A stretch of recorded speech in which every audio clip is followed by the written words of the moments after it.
श्री आदिनाथ भगवान की जय जय जय। बोले जिनालय के मूलक श्री चंदा प्रभु भगवान की जय जय जय। बोले चिंतामणि पार्श्वनाथ भगवान की जय जय जय। आपके हाथ नहीं उठ रहे हैं। बोले संत शिरोमणि गुरुवर आचार्य श्री विद्यासागर जी महाराज की। बोले परम पूज्य मुनि श्री 108 प्रमाण सागर जी महाराज की। बोले परम पूज्य मुनि श्री 108 निर्वेक सागर जी महाराज की। बोले 108 मुनिवर श्री शीतल सागर जी महाराज की। तीर्थराज संबेशकर की तलहटी में स्थित आत्म विकास का दिव्य सदन, जैन सिद्धांतों की वैज्ञानिक प्रयोगशाला, जहां बोलेगा समोषण, जहां पर उत्कृष्ट पंचायत शैली में भव्य जैन मंदिर ज्ञान मंदिर का निर्माण हो रहा है, और जहां बोलेगा समोषण, जिसमें जैन दर्शन में प्रतिपादित 14 गुण स्थानों की अद्वितीय प्रस्तुति होगी। आत्मा से परमात्मा की संपूर्ण जीवंत झांकी जिसमें आपको देखने मिलेगी। ऐसे अनुभव केंद्र और जिनालय का कारण शीघ्र अतिशीघ्र पूर्णता की ओर है। ऐसे गुणायतन से आइए हम टीवी चैनल का बहुचर्चित विश्वविख्यात संघ का समाधान का कार्यक्रम प्रारंभ करें। उसके पूर्व जिनवाणी चैनल, पारस चैनल और प्रमाणिक ऐप के माध्यम से जो भी श्रोता अपने घर में बैठ के इस कार्यक्रम को देख और सुन रहे हैं, उन सभी की ओर से और पूरे भारतवर्ष से जो श्रावक श्राविका यहाँ पर उपस्थित हैं, उन सभी की ओर से परम पूज्य मुनिवर के श्री चरणों में नमन करते हुए आशीर्वाद प्राप्त करेंगे और निवेदन करेंगे संघ का समाधान के कार्यक्रम के लिए दोनों हाथ जोड़ लें। बोलेंगे हे मुनिवर नमोस्तु, हे गुरुवर नमोस्तु, हे मुनिवर नमोस्तु।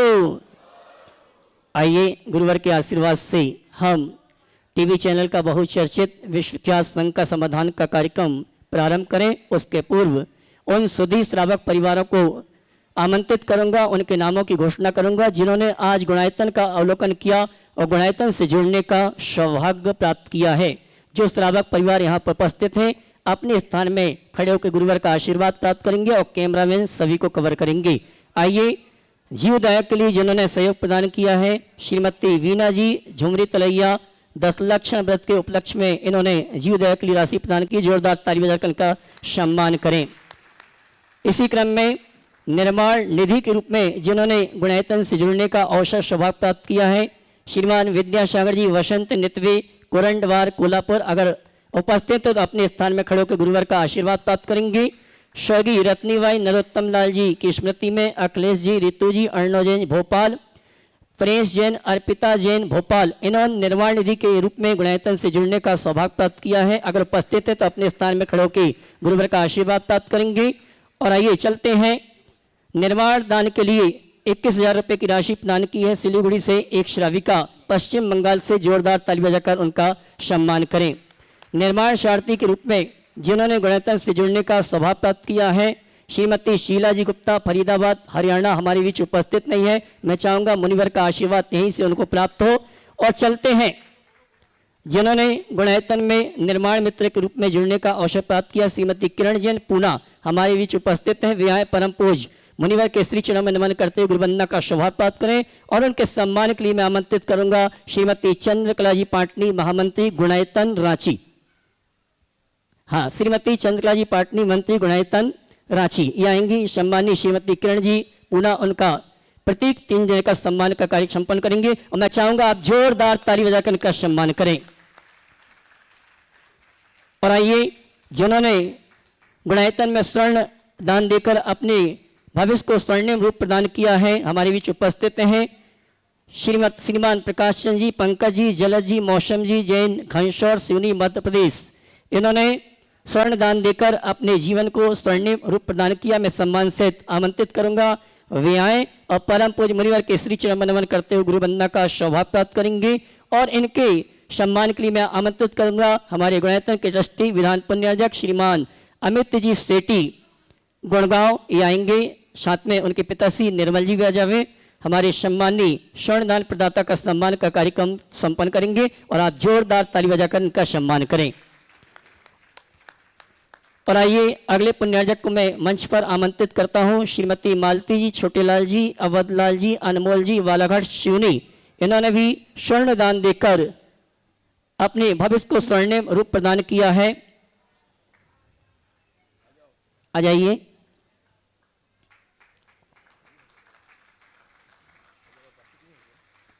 श्रीमती मालती जी, छोटेलाल जी जैन, पालाघाट सिवनी अगर उपस्थित हैं तो वे आए। परम पूज मुनिवर के श्री चरण नमन करते हुए गुरुवंदना का स्वभाव प्राप्त करें। और आइए, जिन्होंने गुणायतन में ट्रस्टी के रूप में जुड़ने का स्वभाव प्राप्त किया है और उन्होंने स्वर्ण दान दिया, श्रीमान संजय जी, श्रीमती सविता जैन, शूतवाला परिवार इंदौर, इन्होंने भी स्वर्ण दान देकर अपने जीवन को स्वर्ण प्रदान किया है। और चलते हैं सूत्रधार के रूप में जिन्होंने गुणायतन से जुड़ने का अवसर प्राप्त किया है, श्रीमान सचिन जी, अशोक राजू उदयले, श्रीमती सुमन जी, अशोक जी, नवी मुंबई महाराष्ट्र अगर हमारे बीच उपस्थित हैं तो वे आए और हमारी गुणायतन परिवार का सम्मान स्वीकार करें। और उनके सम्मान के लिए मैं आमंत्रित करूंगा हमारे जड़ी बूटी परिवार से गुणायतन ट्रस्टी शिवपुरी निवासी श्रीमान अमित जी, अमीषा जी और गुणायतन ट्रस्टी श्रीमान वसंत जी काला शनावत।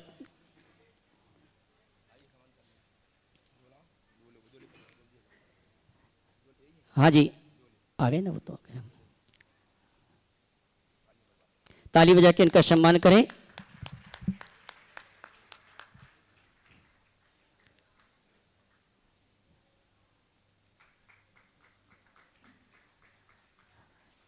और आइए, सम्मान के इस क्रम के पश्चात में टीवी चैनल का बहुचर्चित विश्वविख्यात संघ का समाधान का कार्यक्रम हम और आप प्रारंभ करें।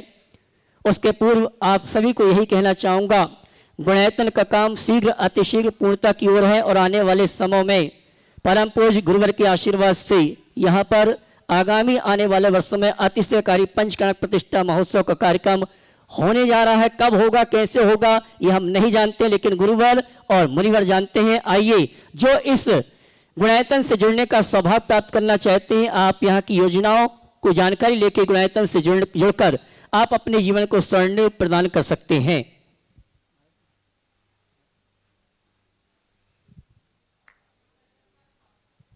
और आइए, इसी क्रम में मैं सम्मान सहित आमंत्रित करूंगा हमारे इंदौर देवास शाजापुर के सांसद श्रीमान महेंद्र जी सोलंकी, जो आरएसएस के प्रमुख रह चुके हैं। साथ में इन्होंने सरकारी सेवा में न्यायपालिका में भी अपनी सेवाएं दी हैं। आज हमारे बीच उपस्थित हैं श्रीमान महेंद्र जी सोलंकी जी। मैं उनकी श्रीमती जी को आमंत्रित करूंगा, वे भी आए और हमारे गुरुवर का आशीर्वाद प्राप्त करें। श्रीमती प्रीति सोलंकी जी, और उनके साथ आमंत्रित करूंगा श्रीमान महेंद्र जी चौहान देवास, और साथ में हमारे शिरोमणि संरक्षक परिवार के पाटवादी परिवार के श्रीमान विजय जी, ममता जी, पाटवादी परिवार इंदौर आज हमारे बीच उपस्थित हैं। मैं हमारे श्रीमान शिवाजी शिव साहब, उनको आमंत्रित करूंगा। साथ में विजय जी, पाटवादी इंदौर, उनको आमंत्रित करूंगा। हमारे सम्माननीय सांसद महोदय श्रीमान महेंद्र जी सोलंकी, देवास शाजापुर लोकसभा सीट से जिन्होंने सांसद के रूप में अपनी सेवाएं दे रहे हैं, आज हमारे बीच उपस्थित हैं। पिछले वर्ष भी इनका परम पूज्य मुनिवर को आशीर्वाद प्राप्त हुआ था, इस वर्ष भी हमारे बीच उपस्थित हैं। जोरदार ताली बजाकर इनका सम्मान करें। श्रीमती प्रीति जी अगर उपस्थित हैं तो वो भी आ जाएं। कहाँ है? ममता है वो तो, अच्छा कोई दिक्कत नहीं। और आइए, इसी क्रम में श्रीमान महेंद्र जी चौहान देवास हमारे बीच उपस्थित हैं। उनके सम्मान के लिए मैं आमंत्रित करूंगा हमारे गुणायतन ट्रस्टी श्रीमान हरीश जी दिल्ली, वे आएंगे और सम्मान का कार्यक्रम संपन्न करेंगे।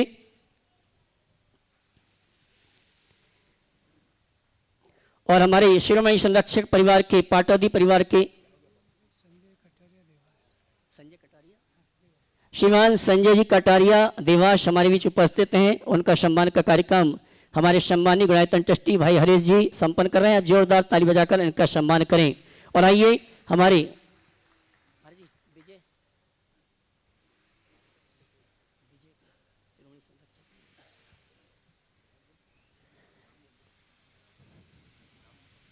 और आइए संघ का समाधान के कार्यक्रम में प्रथम प्रश्न के लिए आमंत्रित करूंगा मैं हमारे सांसद महोदय देवास शाजापुर लोकसभा सीट श्रीमान महेंद्र जी सोलंकी जी, माइक पहुंचाएं।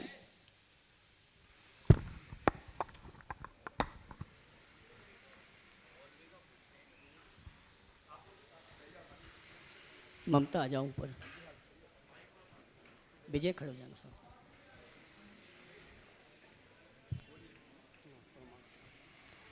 मैन जी बोलिए। गुरुदेव प्रवान सागर जी महाराज के चरणों में वंदन करता हूँ, उनके संघ के चरणों में वंदन करता हूँ। और पिछले वर्ष भी मैं आया था, आपका आशीर्वाद प्राप्त किया और एक नई ऊर्जा लेकर मैं यहाँ से गया था। और नई ऊर्जा लेकर जो भी राष्ट्रीय कार्य में मेरी भूमिका हो सकती थी उसका निर्वहन मैंने पूरी सकारात्मकता के साथ और परिश्रम के साथ किया। आपका आशीर्वाद लगातार मुझे प्राप्त होता रहता है। इस बात के लिए मैं और मेरा परिवार आपके प्रति बहुत कृतज्ञ है। गुरुदेव, जब यहाँ पर आने का मन हुआ तो निश्चित रूप से प्रश्न की झड़ियाँ लगने लगती हैं, परंतु जो एक प्रमुख प्रश्न मेरे मन में आया कि धर्म और राजधर्म में भी विरोधाभास हो सकता है क्या? और यदि धर्म और राजधर्म में विरोधाभास की स्थिति है तो हमें धर्म को प्राथमिकता देना चाहिए या फिर राजधर्म को प्राथमिकता देना चाहिए? कृपया मेरा मार्गदर्शन कीजिए। पहले तो मैं चाहूँगा एक बार जोरदार करतल ध्वनि से भाई सोलंकी जी का अभिनंदन कीजिए। मैं इनके अभिनंदन के लिए आप लोगों से इसलिए कह रहा हूँ कि यहाँ एक राजनेता की हैसियत से नहीं आए, यहाँ एक धर्मी की हैसियत से आए। और ये व्यक्ति जन्मना जैन नहीं है, लेकिन कर्मणा पूरी तरह से जैन है। राजनीति के क्षेत्र में रहते हुए इस तरह की स्थितियां बनना बहुत कठिन दिखता है, लेकिन ये इस बात का प्रमाण है कि मनुष्य के मन में यदि प्रबल निष्ठा हो तो उसके सामने कोई रुकावट नहीं होती। मेरा महत भाई के लिए आशीर्वाद है कि जिस रास्ते को आपने पकड़ा है अब उससे पीछे नहीं आना, आगे ही जाना है।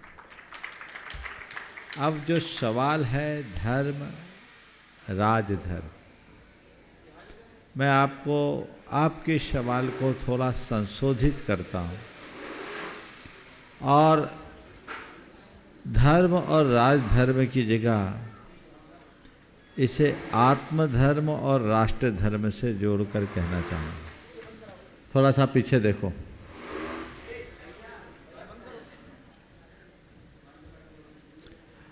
आत्मधर्म और राष्ट्र धर्म दोनों की अपनी अपनी महिमा है और दोनों की अपनी अपनी सीमाएं। आत्मधर्म का पालन वैयक्तिक स्तर पर होता है, जो हमारी सर्वोच्च प्राथमिकता है और वो हमारे नित्य जीवन का अंग है। लेकिन राष्ट्र धर्म भी हमारा एक बहुत बड़ा दायित्व है जिसका हमें निर्वाह करना चाहिए, कर्तव्य रखना चाहिए। जहाँ तक मुझसे पूछो कि आत्मधर्म और राष्ट्र धर्म के बीच किसे प्रमुखता दें, किसे चुनाव, किसको महत्व दें, तो जैन धर्म में सदैव राष्ट्र धर्म को सर्वोपरि स्थान दिया। आज से 3-4 दिन पहले एक सवाल के उत्तर में मैंने इस बात को कहा था।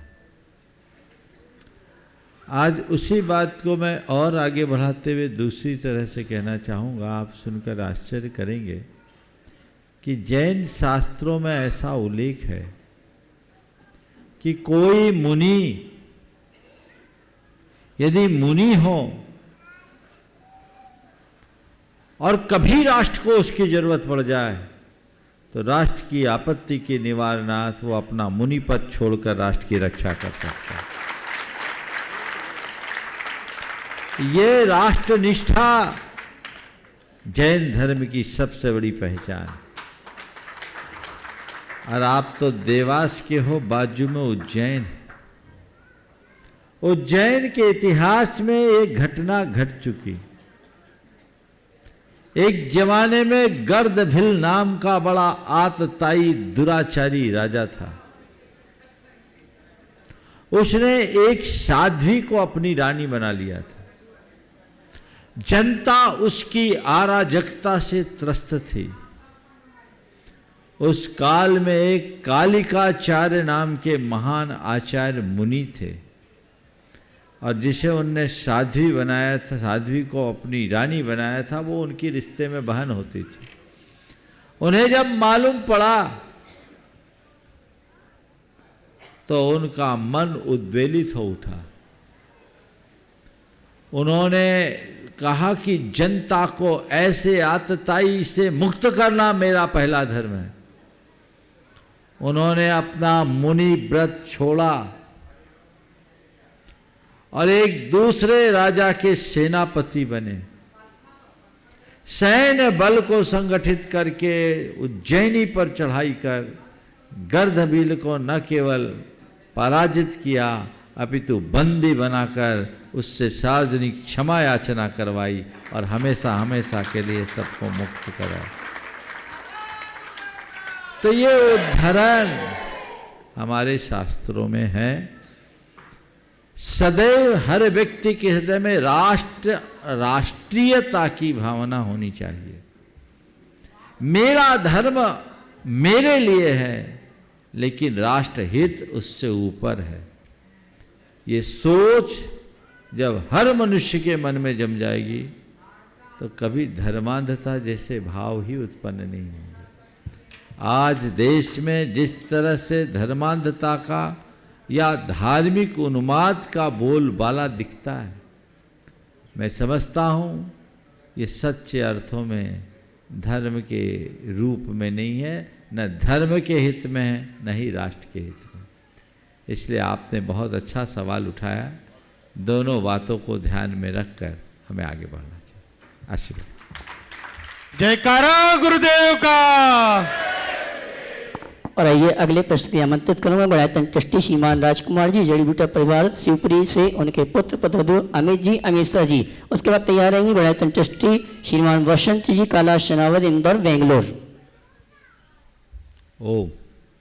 मुनि श्री प्रमाण सागर जी, निर्भेक सागर जी महाराज के चरणों में बारंबार नमोस्तु नमोस्तु नमोस्तु। महाराज जी से मेरे मन में एक जिज्ञासा है। हर प्रतिवर्ष 10 लक्षण पर्व आते हैं, हम लोग बड़े धूमधाम से उसको मनाते हैं, बड़े दृढ़ता से तप त्याग और भी सभी नियमों का पालन करते हैं। बढ़िया क्षमा याचना भी होती है, सब कुछ होता है और अच्छे मन तन से करते हैं। लेकिन महाराज जी ऐसा क्या होता है, 10 लक्षण पर्व के पश्चात हम फिर दोबारा से उसी मोह माया लोभ क्रोध उसमें चले जाते हैं। ऐसा क्या करें महाराज श्री कि हम जीवन पर्यंत अड़िगता से धर्म का पालन कर सकें? साफ सुथरे धुले कपड़े पहनते हो तो उसके बाद वो हमेशा के लिए साफ सुथरे ही बने रहते हैं क्या? क्या हुआ? ड्राई क्लीन कराए हुए कपड़े आप पहन रहे हो, उसके बाद कदाचित गंदगी में न भी जाओ तो हवा में व्याप्त कणों से वो गंदा होगा कि नहीं? कदाचित हवा में भी नहीं जाओ, एयर कंडीशन में भी बैठे रहो, शरीर के संसर्ग से वो कपड़ा मलिन होता है कि नहीं? होता है ना। ऐसे ही हम अपने मन को कितना भी साफ और पवित्र क्यों ना करें, बाहर की थोड़ी भी हवा लगती है ना तो उसमें गंदगी जमने लगती है। अब विडंबना ये है कि बाकी गंदगी तो हमें जल्दी दिख जाती है, मन की गंदगी दिख नहीं पाती। हमने 10 दिन इसकी सफाई का खूब प्रयास किया, अभियान चलाया, लेकिन वापस वैसे संस्कार जम गए तो वो उसे हम दूर नहीं कर पाते। हमें चाहिए कि इसके लिए हम सतत प्रयत्नशील रहें और इसके लिए एक दृष्टिकोण में परिवर्तन लाए। हमने 10 लक्षण को 10 दिन का धर्म मान लिया, ये हमारी चूक है। 10 लक्षण को 10 दिन का धर्म मानने की जगह 10 लक्षण को जीवन का अंग बनाने का प्रयत्न कर ले। यदि इसे हमने जीवन का अंग बना लिया तो ये हमारे जीवन में विलक्षणता प्रकट करे। गायत्री ट्रस्टी श्रीमान बसंत जी कला शनावत इंदौर, उसके बाद तैयार लेंगे श्रीमान देवेंद्र जी गुड़गांव कोषाध्यक्ष सिद्धांत तीर्थ सिकोपुर। पूज्य प्रणाम सागर जी महाराज, निर्वेक सागर जी महाराज के श्री चरणों में बारंबार नमोस्तु नमोस्तु नमोस्तु। चुल्लक जी महाराज, एलक जी महाराज के श्री चरणों में वंदा इच्छामी इच्छामी इच्छामी। प्रभु आपके आशीर्वाद से आज मेरी तीर्थराज की वंदना सकुशल काफ़ी अच्छे से हो गई। प्रभु मैंने शिखर जी के महात्म्य के बारे में पढ़ा है कि एक बार बंदे जो कोई ताके नरक गति पशु नहीं होए। तो ये चीज़ में क्या ये दीन दरिद्री कुष्ठ कोड़ी ये लोग भी आते हैं क्या? कृपया एक बार बंदे जो कोई ताके नरक पशु गति नहीं होई, आपने पूछा ऐसा मान ले कि वो मनुष्य होगा तो दीन दरिद्री नहीं होगा? बिल्कुल नहीं होगा, वो महान होगा। लेकिन इसे पलट लो, भाव सहित बंदे जो कोई ताके नरक पशु गति नहीं होई, और भाव रहित बंदे जो कोई ताके निश्चित दुर्गति होए।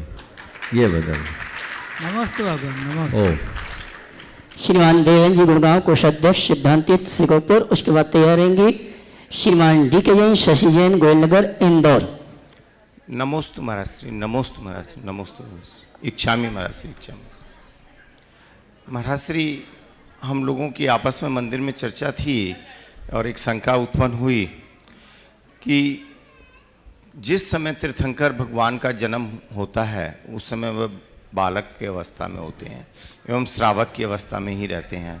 तो क्या उस समय मुनि महाराज होते हैं या नहीं होते हैं? क्योंकि कहते हैं कि तीर्थंकर भगवान के मुनि महाराज के दर्शन नहीं करते हैं, और जब उनका समोसरण होता है दीक्षा लेने के बाद, तो उस टाइम समोसरण में तीर्थंकर भगवान का मुनि महाराज का भी वल्य होता है।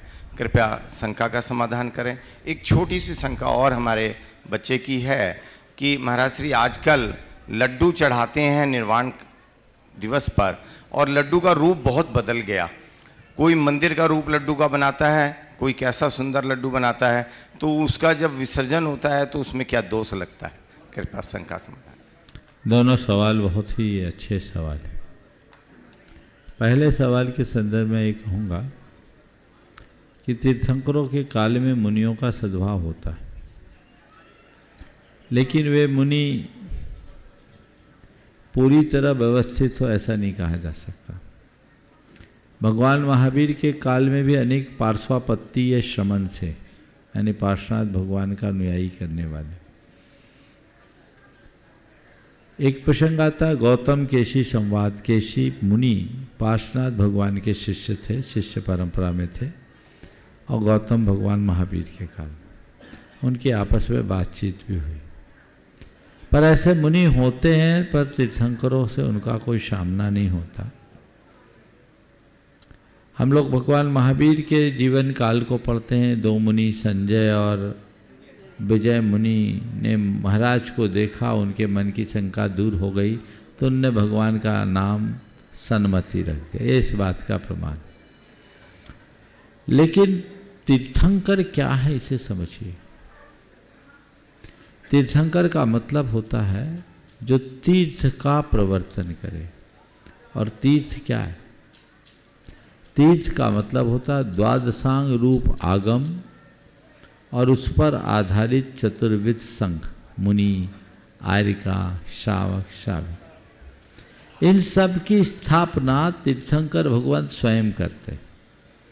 इसलिए जब तीर्थंकर भगवान की साक्षी में कोई मुनि बनता है तो वो उन्हीं में से गणधर आदि बनते हैं। ये व्यवस्था है। आपका दूसरा सवाल बहुत ही ध्यान देने लायक है। आजकल लाडू चढ़ाना एक अलग रूप ले लिया, मंदिर आदि का रूप बनाने लगे हैं। अभी मुझे भी खटका था, अभी वासुपूज्य भगवान का जब लाडू चढ़ाया जा रहा था तो लाडू की आकृति को देखकर कभी मैंने ध्यान नहीं दिया, पर इस बार लगा कि लाडू कहाँ है। लाडू तो लाडू होना चाहिए। पुराने समय में मटके में लाडू जमाया जाता था, अब तो उसमें भी होड़ लगने लगे। 1 क्विंटल का, 2 क्विंटल का, कई जगह तो क्रेन लगा के लाडू चढ़ा रहे, 23 क्विंटल का। भक्ति कहाँ है? ये तो प्रदर्शन हो गया। भगवान को तुम लाडू दिखा रहे हो, यानी भगवान के पास ये दिखा रहे हो हम आपके कितने बड़े भक्त, आपके चरणों में कितना बड़ा लाडू चढ़ा सकते हैं। भगवान कहेंगे तुम लाडू नहीं हो, लाडू यानी शून्य है, 0। उन्हें तुम्हारे भावों की जरूरत है। मोदक होना चाहिए, मोदक, और मोदक गोल मोदक जैसा हो वह हो। थोड़ा बड़ा लाडू भी बना दो तो मटके के आकार का होना चाहिए। और आपने एक बहुत बड़ी बात कही कि मंदिर का आकार है उसे हम विसर्जित कर रहे हैं, यानी मंदिर को विसर्जित करने का भागी बन रहे हैं। सूक्ष्म रीत्या विचार करना चाहिए। इसलिए आज से संकल्प ले लो, लाडू को केवल और केवल लाडू के आकार में बनाएंगे। कुछ लोग शक्कर जमा के उसकी चक्कियां बना देते, वो भी लाडू नहीं है। मोदक जिसको देखकर मन मुदित हो जाए, ये होना चाहिए। अब जो ट्रेंड एक बार बन जाता है लोग उसी का अनुकरण करने लगते हैं। आपने बहुत ही महत्वपूर्ण विषय पर आज ध्यान आकर्षित किया है। मुझे उम्मीद है शेष लोग भी इसका ध्यान रखेंगे, आप लोग भी रखें। और यहाँ वालों से तो मैं कह ही देता हूँ, अभी आश्विन सुदी अष्टमी को शीतलनाथ भगवान का निर्वाण दिवस आएगा, है ना। तो उस दिवस पर जो लाडू बने गोल आकृति में मटके के आकार का बने। पहले ये होता था, मटके में लाडू जमाया जाता था, मटका फोड़ करके लाडू निकाला जाता था, उसको चढ़ाया जाता था। अब सब अपने अपने हिसाब से करने लगे हैं, ये उचित सा प्रतीत नहीं होता। नमोस्तु भगवान। श्रीमान डी के जैन साहब, शशि जी गोयल नगर इंदौर, उसके बाद तैयार रहेंगे श्रीमती वीणा जी, अभय जी काला, ट्रस्टी गुणायतन गया।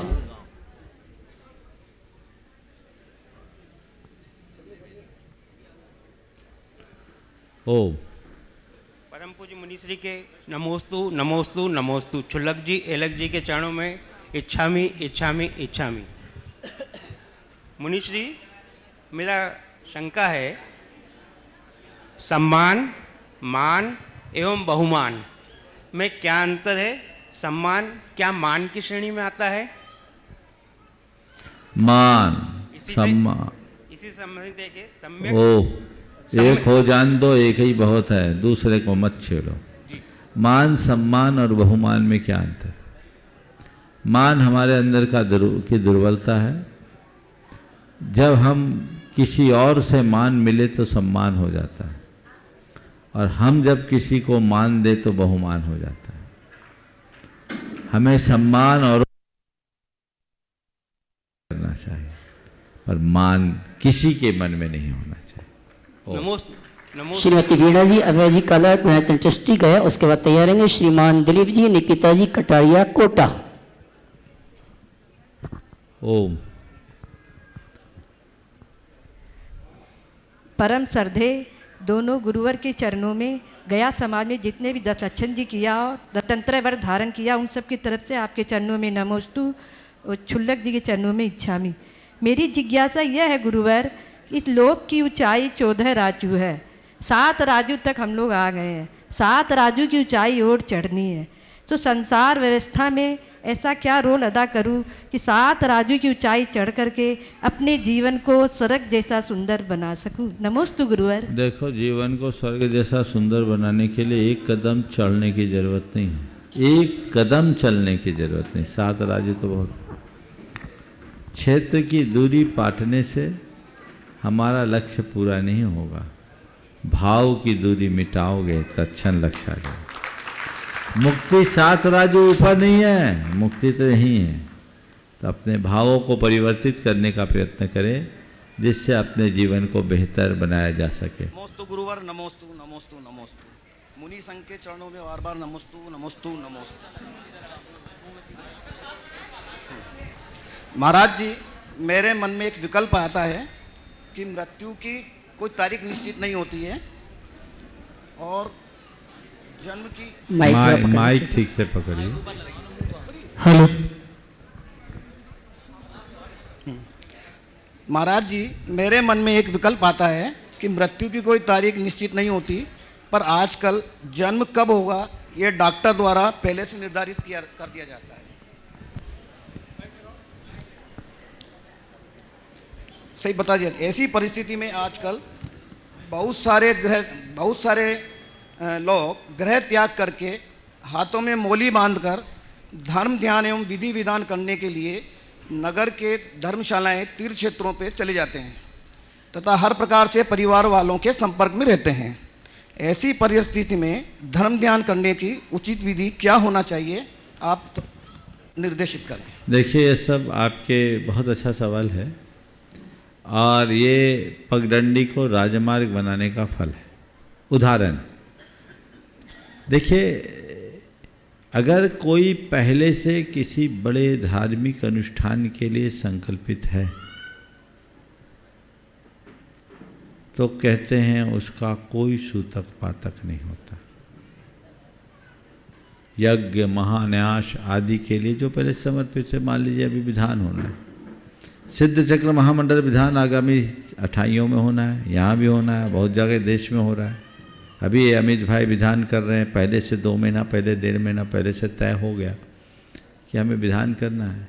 तो इस कार्यक्रम के लिए जो भी संकल्पित हो गए उनको उस अवधि में कोई अगर सूतक पातक हो जाए तो कोई दोष नहीं लगे। लेकिन जब दिख रहा है कि 4 दिन बाद होना, कि आज धागा बांध दो, धागा बांधने का मतलब तो नौटंकी है। घर छोड़े नहीं, मोह छोड़े नहीं, संपर्क बना रहा, तो धागा बांधने से तुम्हारा ये थोड़ी होगा। किसी अनुष्ठान विशेष के निमित्त यदि आप संकल्पित होते हैं, अनुष्ठान विशेष के निमित्त संकल्पित होंगे तब ये होगा। आचार्य महाराज के साथ एक प्रसंग हुआ। आचार्य महाराज ने दुर्ग से बिहार किया। राजनांदगांव ज़्यादा दिन रुक गए, करीब 25-23 दिन रुक गए। पर दुर्ग के जयश्री आयल मिल वाले बाबूलाल जी सिंघई इस बात के लिए संकल्पित थे कि गुरुदेव जहाँ तक जाएंगे मैं अपने परिवार के साथ पूरा बिहार कराऊंगा और साथ जाऊंगा। आचार्य महाराज का जब बिहार हुआ, उनका पूरा परिवार साथ चल रहा था। रास्ते में करीब 200 किलोमीटर 250 किलोमीटर चलने के उपरांत लामटा के आसपास पहुँचे। उनके कुटुंब में कोई सूतक हो गया। अब उनका चौका, उनकी व्यवस्थाएं सब कुछ चल रही थी। उन्होंने गुरुदेव के सामने व्यथा रखी कि हमारे यहाँ ऐसा हो गया, मैं क्या करूँ। गुरुदेव ने पूछा कि आपका संकल्प क्या था। बोला मेरा संकल्प था नहीं, संकल्प है और मैं आज भी संकल्पित हूँ। आपको जबलपुर तक आप जा रहे हैं, हमें जबलपुर तक छोड़ना। तो आचार्य महाराज ने कहा आपका संकल्प ही आपका सकलीकरण है, आपको कोई सूतक नहीं। क्या बात। ये तो मान्य है। और उन्होंने पूरा बिहार कराया। गुरुदेव को जबलपुर छोड़ने के बाद भी हफ्ता भर और रुके, तब गए। समझ गए, ये तो है। अरे नहीं, धागा बांध दो, सूतक से बच जाएंगे। ये तो फिर सूतक पातक की व्यवस्था ही खत्म हो गई। समझ गए, सकलीकरण। सकलीकरण अंदर की शुद्धि का नाम है।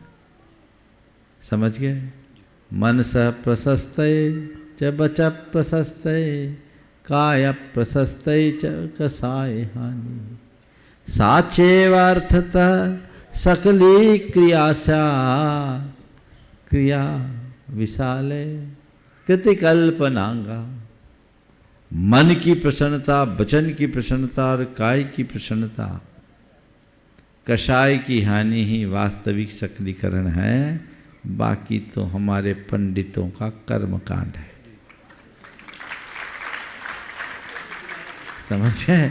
वो भी जरूरी है। ये लोग नहीं कराए तो कहते पंडित जी ने कुछ कराया ही नहीं।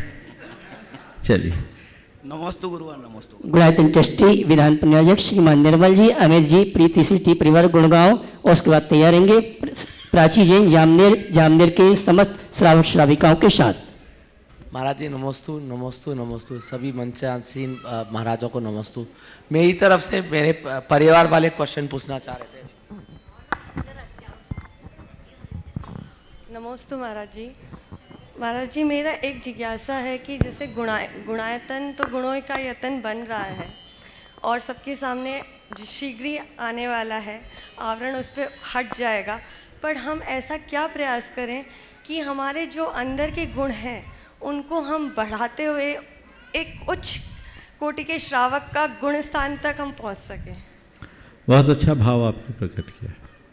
दरअसल मैं पुनः स्पष्ट करूंगा कि हमारा मकसद केवल सम्मिलित शिखर में गुणायतन बनाने का नहीं है। हमारा ध्येय हर व्यक्ति के हृदय में एक गुणायतन बनाने का।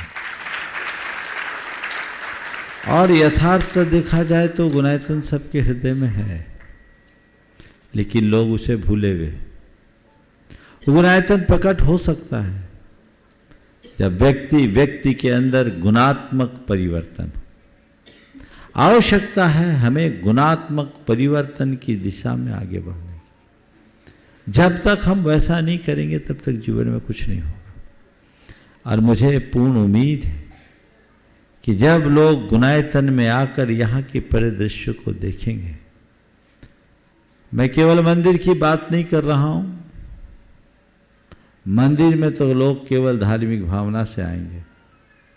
मैं बात करने जा रहा हूँ गुणायतन के अनुभव केंद्र की, जहाँ आने वाले हर व्यक्ति का हृदय परिवर्तन हुए बिना नहीं है।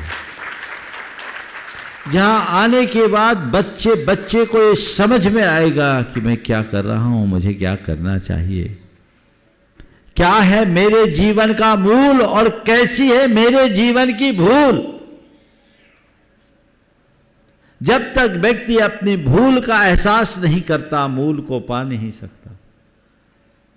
तो भूल का एहसास करते हुए मूल को पाने के लिए प्रयत्नशील रहें। उस दिशा में हमें आगे बढ़ना है और यही हमारी कोशिश है। और मुझे पूर्ण उम्मीद है, अब ज़्यादा समय नहीं बचा, अंतिम चरण में है। भावना भाई है जल्दी वो सब चीज़ पूर्ण हो। तत्परता से सब लोग लगे हैं और जब लोग यहाँ आकर उसे देखेंगे उनका जीवन बदलेगा। और मैं इसके लिए एकदम आश्वस्त भी हूँ। आश्वस्त इसलिए हूँ कि देखने वालों का जीवन बदलेगा, इसका प्रमाण मुझे मिल गया, क्योंकि जो लोग इसको बनाने में लगे हैं उनका जीवन बदल गया।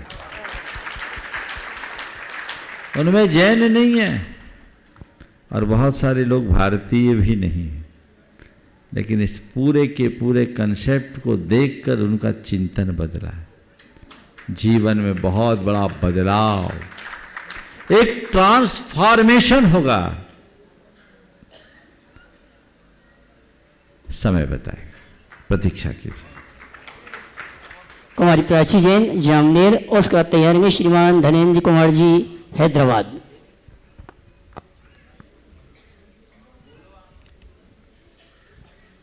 पूज्य गुरुदेव के चरणों में मेरे और मेरे परिवार की ओर से एवं सकल समाज जामनेर की तरफ से बारंबार नमोस्तु नमोस्तु नमोस्तु।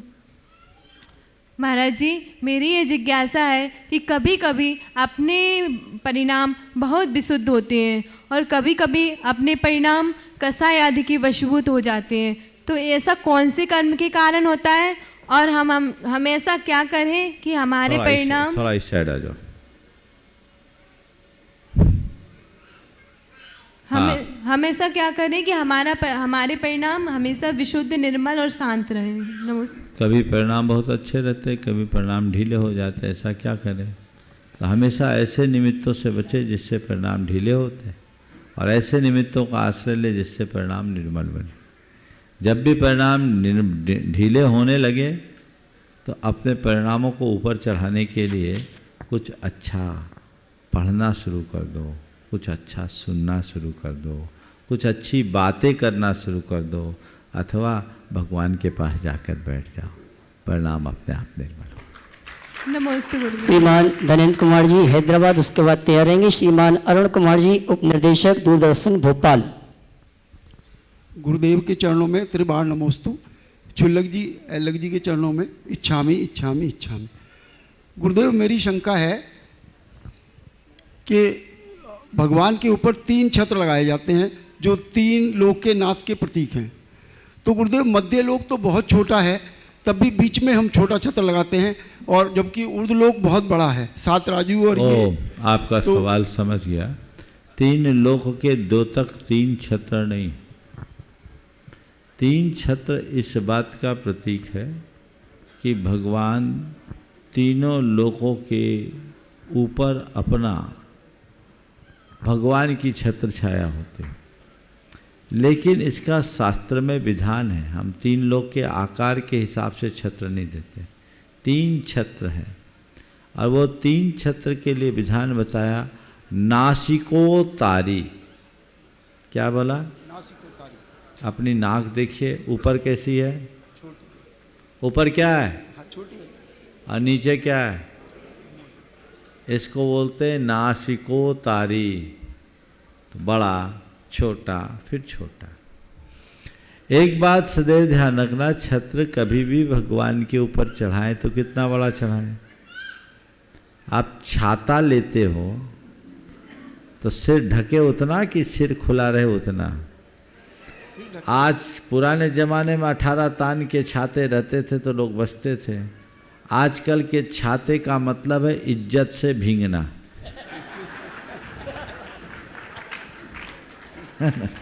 इज्जत से भींग रहे, वो छाता कोई काम का नहीं।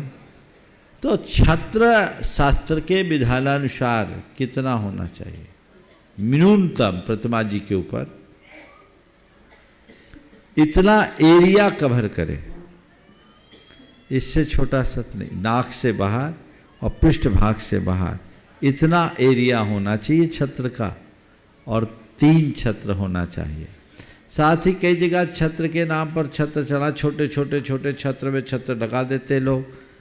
हमें छत्र चढ़ा तो छत्र नहीं, वो झूमर जैसा लगने लगता है, शोभा भी नहीं दे। छत्र चढ़ाना है मंदिर जी में, ऐसे ही छत्र चढ़ा दो, भगवान के ऊपर ही टांगो, ये कोई जरूरी नहीं है। तुम्हारा दान लग गया, उससे तुम्हारा उत्थान हो जाएगा, पर इस तरीके से छत्र चढ़ाने का औचित्य नहीं। नमोस्तु। श्रीमान अरुण कुमार जी, उप निर्देशक दूरदर्शन भोपाल, उसके बाद तैयार रहेंगी बाल ब्रह्मचारी प्रतिष्ठाचार्य सुमत भैया जी भोपाल। दीजिए माइक।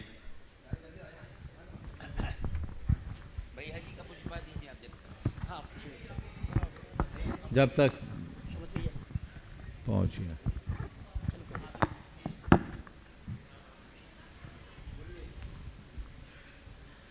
महाराज द्वय के चरणों में बारंबार नमोस्तु नमोस्तु नमोस्तु। एलक जी एवं छुल्लक जी को इच्छामी इच्छामी इच्छामी। महाराज जी, इन 9 कर्म क्या होते हैं और इनका हमारे जीवन पर क्या प्रभाव पड़ता है? देखिए, कर्म तो हम लोग जानते हैं, जो कर्म के उदय में, कर्म के बंध में निमित्त बनते उसको बोलते हैं नौकर्म।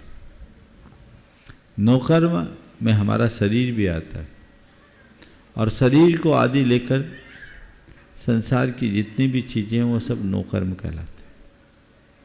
ये नौकर्म 2 तरह के होते हैं, एक कर्म के अनुकूल और एक कर्म के प्रतिकूल। समझ गए? आपको गुस्सा आ रहा है और आपके पास कोई हथियार आ जाए और साथ में शराब, फिर क्या होगा? वो नो कर्म आपके कर्म को और उभारेगा अब पता नहीं कितना संगीन अपराध करा दे, क्रोध में अंधा बना देगा।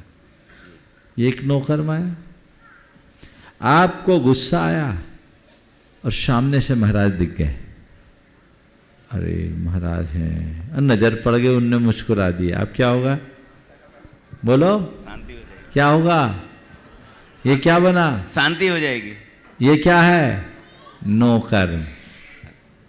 तो एक क्रोध को बढ़ाने वाला नो कर्म और एक क्रोध को घटाने वाला नो कर्म है, समझ गए? ये बाह्य निमित्त है नो कर्म का। नमस्ते महाराज। और आइए सम्मान से आमंत्रित करूंगा प्रतिष्ठाचार्य बाल ब्रह्मचारी श्रीमत भैया जी भोपाल।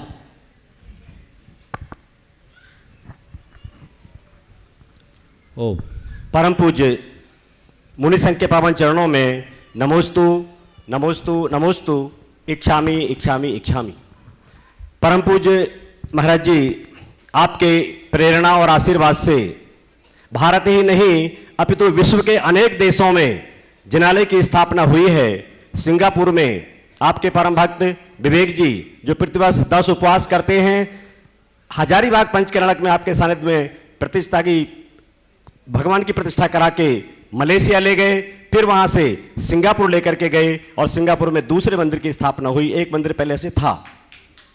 इसके साथ ही दुबई में आलोक जी, गुंजन जी जैन गुना, जिन्होंने आपके आशीर्वाद से पंचकल्याणक प्रतिष्ठा में मूर्ति प्रतिष्ठा करा के और वहां पर नए मंदिर की स्थापना की।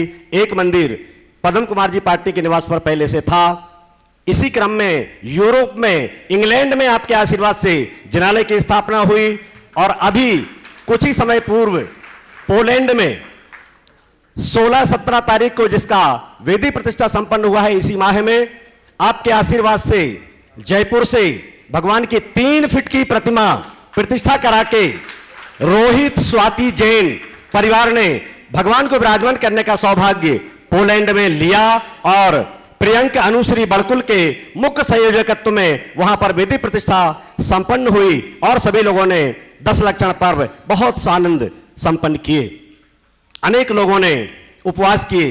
मैं आपसे यह प्रार्थना करना चाहता हूं कि विश्व के अनेक देशों में जो आपके आशीर्वाद से जिनालयों की स्थापना हुई है, वहां की समाज शंका समाधान की नियमित श्रोता है और अभी भी वह यह कार्यक्रम सुन रहे हैं। तो जिन लोगों ने वहां पर जिनालयों की स्थापना की है, उनका उत्साहवर्धन हो और जहां पर जिन देशों में जिनालय की स्थापना नहीं है, वो भी अपना मानस बनाएं और वहां पर भी जिनालय की स्थापना हो, ऐसा मार्गदर्शन आपका मिले। हे स्वामी नमोस्तु।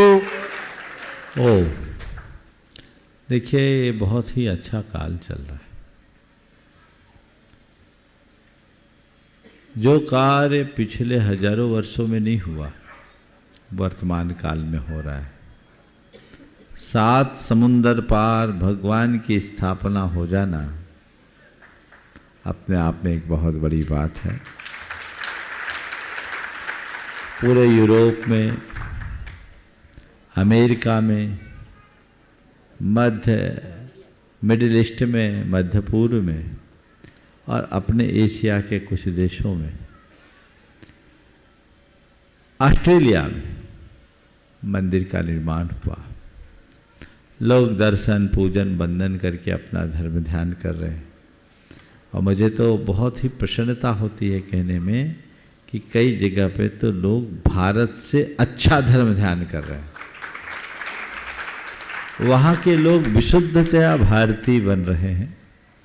मैं उन सभी लोगों को आशीर्वाद देता हूँ, पूरे अमेरिका वासी, पूरे यूरोप निवासी और पूरे मध्य पूर्व और एशिया के विभिन्न भागों में, ऑस्ट्रेलिया में रहने वाले सभी लोगों को, जितने भी प्रवासी भारतीय हैं, वे सभी इसी तरह से धर्म ध्यान करते हुए आगे बढ़े और जिनको अभी व्यवस्था नहीं बनी है वो व्यवस्था बनाए ताकि आगे आपको धर्म ध्यान हो सके। और लोग बोलते हैं हमने मंदिर बना लिया तो अब हमारे माँ बाप हमारे पास आराम से रह रहे हैं, हम माँ बाप के साथ रहने का सौभाग्य प्राप्त करें, ये सबसे बड़ी उपलब्धि है। और मंदिर से ही संस्कार आगे बढ़ते हैं। आज आप मंदिर बनाएंगे तो ये मान के चलना अपनी भावी पीढ़ियों को सुरक्षित रख देंगे, इसलिए इसके लिए सभी को उत्साहित होकर आगे आना चाहिए। सभी को आशीर्वाद। नमोस्तु। अगली शंका के लिए आमंत्रित करूंगा बहन सुनीता दीदी वाशा, उसके बाद तैयार रहेंगी श्रीमती चंद्रकला जी पाटनी, मंत्री गुणायतन रांची।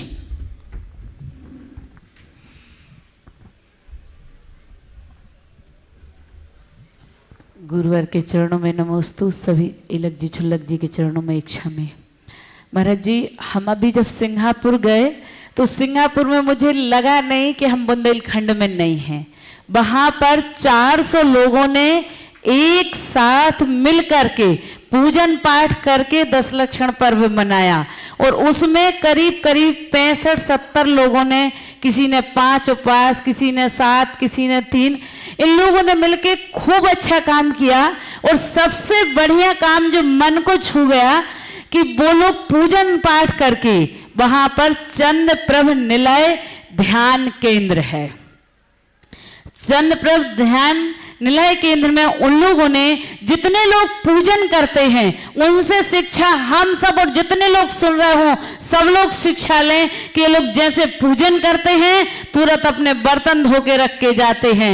ये लोग धोती दुपट्टा पहनते हैं तो अपने धोती दुपट्टा धो के सुखा के जाते हैं। पूरे मंदिर की साफ सफाई, जैसे आप अपना घर का चौका चूल्हा संभालते हैं, ऐसे वहां पर सब लोग बड़े सक्रिय, और उनके जो सांस्कृतिक कार्यक्रम है ऐसा लगता जैसे अपन अपने एमपी में धर्म प्रभावना कर रहे। और महाराज जी, सभी लोग पूरी समाज की तरफ से आपको नमोस्तु नमोस्तु नमोस्तु।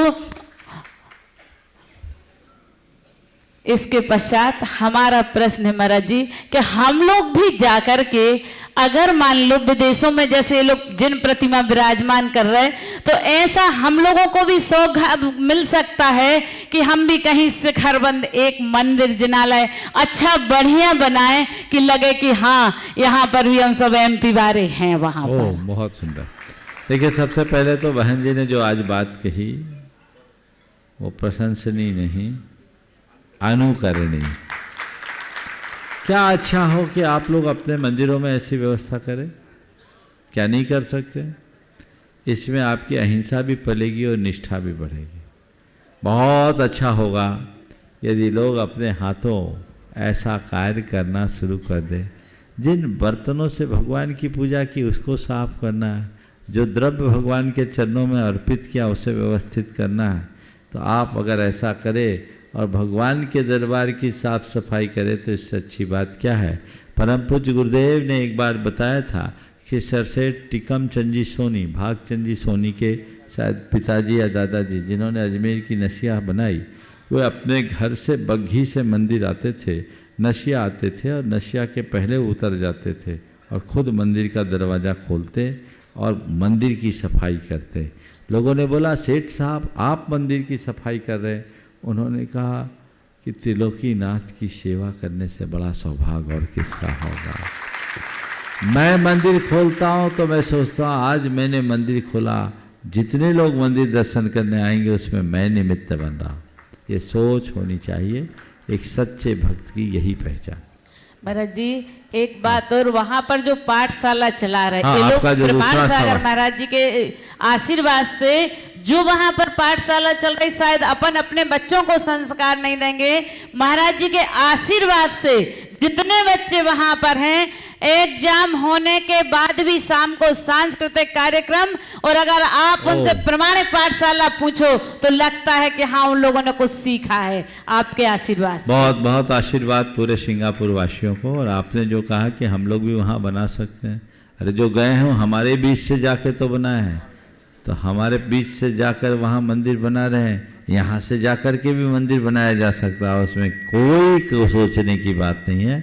और अगर ऐसा कहीं हो तो कहीं निमित्त बनता है, कमी पड़ती है तो तन मन धन का सहयोग देने में नहीं चूकना चाहिए। आपकी तालियां बहुत कम बजती हैं, अच्छे से बजाइए। और मैं आमंत्रित करूंगा श्रीमती चंद्रकला जी पाटनी, मंत्री गुणायतन रांची। बोलो बोलो। मेरी तरफ से जगत के सब्जियों की तरफ से दोनों मुनिराजों के चरणों में नमोस्तु, छुल्लक जी महाराज, एलक जी महाराज के चरणों में इच्छामी। महाराज श्री भोग भूमि के जीवों को ब्रज प्रसव नारा सहनन होता है और कहते कि उनके अंदर 9000 हाथियों का बल होता है। तो फिर ऐसा बल क्या काम का जहाँ पर वहाँ पर तपस्या नहीं की जाती, तो वो बल किस काम के आता है? बहुत अच्छा सवाल है। 9000 हाथियों का बल रखने वाले भोग भूमि के जीवों का बल किस काम का, जब तपस्या नहीं करे। यही तो समस्या है। वो पुण्य के भोग के लिए वहाँ गए, पर जब तक व्यक्ति के हृदय में सम्यक्त और वैराग्य प्रकट न हो तब तक उसका उपयोग नहीं। शक्ति होना और बात है, अभिव्यक्ति होना और बात है। ये हम निर्बल अच्छे यदि तप में लीन हो जाए और वो बल निष्फल यदि तप में न रहे, इसलिए हम अपने आप को निर्बल रखने की अपेक्षा सबल बनाने का प्रयत्न करें। आपने बहुत अच्छा दृष्टिकोण प्रस्तुत किया है कि वो बल किस काम का। भोग भूमियों की बात जाने दो, यहाँ बहुत सारे बलवान लोग हैं जिनके पास शरीर बल है, धन बल है, सत्ता बल है, पर धर्म का संबल नहीं, तो ये सब निष्फल है, ऐसा समझना चाहिए। समय हो गया, यहीं पर विराम। बोलिए परम पूज्य आचार्य गुरुवर श्री विद्यासागर जी। जय जय जय।